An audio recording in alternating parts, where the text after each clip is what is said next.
Having a good night? Having fun? Good birthday? Good. I'm a little sorry for you that you're spending it here, but thank you for coming. Appreciate it. Good. You get a lot of people talking to you tonight, man. You got a lot of attention. How are you doing, man? How are you? You doing good? Don't worry, I'm not going to make you come on stage. That's fine. That's cool. I won't ask you any personal questions. Have you ever been to jail? That's good. That's fine. You guys enjoying this summer weather? You liking the heat? Yes. There aren't any heat complainers here, are there? No. These people, yeah, you know. What's up with that? I mean, we get like 9 months of this Alice in Chains weather every year. And then somebody gets a little color on them and they start, oh no, I'm going to, somebody's going to smile and say hello to me in the parking lot or something. I don't know, Jesus, you can't have that, Seattle, Shoreline, wherever we are. Jeez, man. I'm actually from the East Coast, but I've lived here for about, I've lived here since about 99, and I like it here, but there's still like some stuff. It's a little, the people here can be a little awkward sometimes. Like one thing I've noticed is weird is like if I'm at the store and I hold the door for somebody, like they never say thank you. No one ever says thank you when you hold the door for them. They just glare at you like you just said that Macklemore was the next Vanilla Ice or something. Which I wouldn't say anyway, that's ludicrous. I mean, 25 years later, people are still listening to Vanilla Ice, so that's, Okay, some Macklemore fans here, I'm sorry. He has good intentions, I'll give him that. But, I live over in, actually live in Capitol Hill, which is kind of it's gotten really expensive over there, so all I can afford is this tiny little shoebox studio. But I like it, it's nice, I come home every day, the flies are happy to see me. But I have this psycho roommate, Orange Tabby. He loves the outdoors. He loves it so much he likes to bring it in with him. Mice, birds. About once a week I come home to the corpse of an exotic species on my floor. The kind of thing that, with the kind of plumage that people form whole societies to protect. I have to wait until 3 in the morning to dig a hole in the backyard. I'm pretty sure he's made me a felon several times over. Cheap at cat jokes. Yeah. I don't know, I think like being a cat owner is kind of a thing, it's like I think if you own cats, like you might as well just have a shirt that just says like, I am a lazy bastard, Because you never see people jogging with their cats, right? I think if they did a study, they could probably find that cat ownership is linked to morbid obesity and heart disease. That and having your apartment manager discover your corpse 2 weeks after you've already been dead. I think that's... Okay, that got a little dark. That's all right. It's true. Cat owners can be lonely people, though. I like them, though. But I have a job. I have a day job. Surprise! I work at a social services agency. A social services agency in Seattle. You think Seattle by itself is politically correct? But social services, social workers, it's amazing. And it's hard because, doing comedy, I'm kind of a smart ass. And like, you cannot really joke around with those people. Like, you can't make, social workers, you can't really, you can make really bad jokes.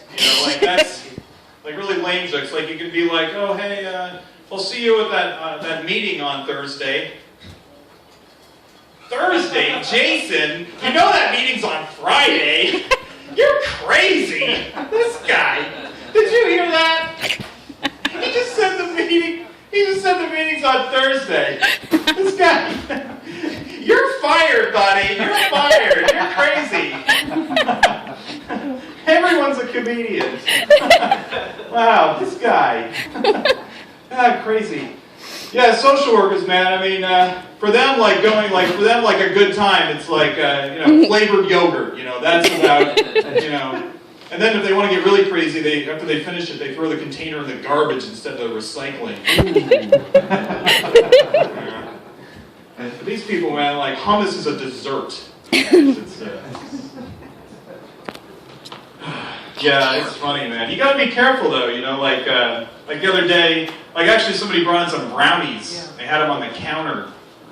And like you know, like in any other place you just take a brownie, but there it's like you take a brownie and you wrap it up. Like you have to make sure that you like wrap it up in a way that doesn't look like misogynistic or threatening. Like you just have to, like I don't know, like the way you arrange those brownies seem kind of, I don't know, it seemed like an act of microaggression. Like we're not really sure. I don't even know what that means. That's some bullshit. It's a buzzword. Like I said, professional. But yeah, I have to ride the bus to work every day. And the thing that's funny about riding the bus is like the bus, you know, it's kind of a lonely thing. You'll see guys like hitting on women on the bus. And I'm sorry, but like you will never fuck anybody from your morning commute. Like that is not gonna happen. Because here's the thing, like when you are on the bus and you're hitting on somebody riding the bus, they know that you ride the bus. So it's not going to work. And I'm terrible. I'm not so bad. I'm one of those people that takes like 2 seats. You know, like I'll like sit in the aisle seat and block the window seat. I know. It's controversial. And, but even worse, like if I see like an attractive woman getting on the bus, I'll move over to the window seat. You know? And then of course she always just right by, like never, because she knows, right? She knows. But even worse than that, then like if I see like an old man getting on after her, I'll move back into the aisle seat. Just terrible. But I actually think about like I always end up getting 2 seats to myself, like since I started doing comedy, because like I write jokes in a spiral notebook, so people think I'm writing a manifesto. You know, mass killers have really ruined the good name of the manifesto, guys. Like, why does anyone ever write a manifesto on defensive driving or algebra? Like, why do you guys have to be? Yeah, so I don't know, you guys. I've actually. It's gonna get a little weird. I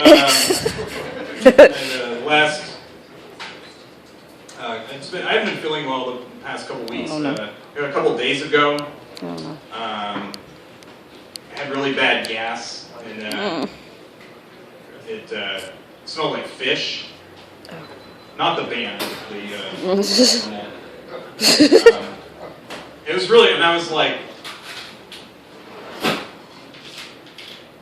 I should have salmon for dinner. And so I did. And then after that, my gas felt kind of rich and sweet. I was like, oh, I should have some German chocolate cake. And I did. And after that, my gas felt kind of bitter. Now I should have a cup of coffee. I did. And after that, my gas just stank. So I wrote this joke.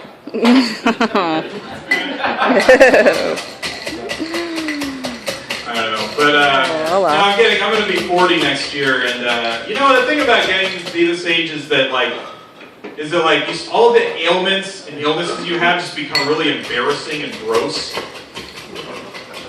Like now I have like all these medications in my house that I have to like hide behind other things when my guests come over.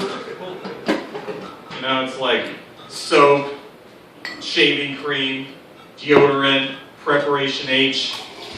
You know. Now that wasn't a hypothetical one, you guys. That's actually a real one. And the thing that's weird is I have this problem. It's really painful, you guys. It's really fucking painful. It's like you sat on like a steak knife that somebody left on a hot stove for 15 minutes. Like that's what it feels like. Like my ass has a pulse, you guys. Like it's fucking painful. Okay? And the only thing that really works for it are suppositories. Oh. Now, I don't know what you know. Basically, suppository is like a medicated birthday candle that you shove up your ass. Like that's pretty much what it is. Wow. At first, this is the fucking weird part though. Like when I first started using them though, like it was just like this really humiliating, traumatic thing. but now I'm kind of starting to like it. Now, I don't know if anybody here is gay, but is that how it starts? Like, I don't know. I don't know. But the thing is, no. The thing is, it's an association thing. Like you're just like pain, sodomy, relief. You know? Sodomy, relief. Like you can't. Like it all comes. Like it starts. You can't help it. You're like, damn, I feel fucking like sodomy. It's not such a bad thing. So, God, I should end on something that's not creepy. Yes. Or true. Let's see. Another thing about getting older, you guys, is you know, I got this problem here. Actually, I used to say this is like a permanent bad hair day, but now I'm kind of getting to the point where I'm like, you know, pretty much any hair day is a good hair day at this point. Like, but I refer to this as my landing strip because it makes the top of my head look like a vagina from the early 2000s,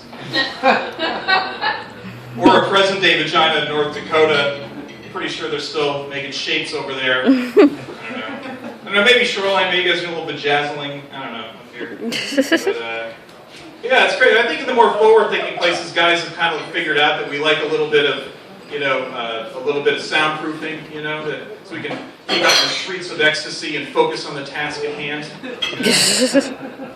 But you know, it's kind of weird though when a girl's like, wow, that was amazing. What were you doing down there? I don't know. That was just you slamming my nose into your clitoris for 10 minutes. Really, I think I might have a concussion. Turn my whole face into a genital. Like, okay, you guys have been great. You're set back on the stage. Have a good night. Jason McBride, everybody. Yeah. All right. We'll keep this comedy train to roll.